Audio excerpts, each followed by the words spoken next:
மூவிஸ்லாம் கொஞ்சம் அப்படியே ஆக்டிங்கில் கொஞ்சம் ஃபோக்கஸ் பண்ணிட்டு இருந்தேன், சின்ன சின்ன கேரக்டர்.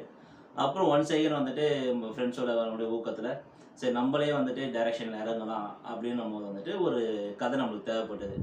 ஸோ நானும் ஆக்சுவலாக அந்த தருணத்துக்குள்ள என் நண்பருக்கு தான் ஒரு வாய்ப்பு கொடுத்தேன். ஸோ அப்புறம் பசங்க வந்துட்டு எல்லாம் சொன்னாங்க பழைய ஃபார்மேட்டாக இருக்குது, புதுசாக நான் ட்ரை பண்ணுங்கன்னாங்க.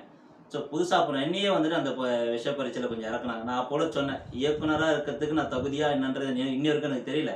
பட் இருந்தாலும் உங்களோட ஊக்குவிப்புனால நான் வந்து முயற்சி பண்ணுறேன் அப்படின்னு ஒரு வார்த்தை சொன்னேன்.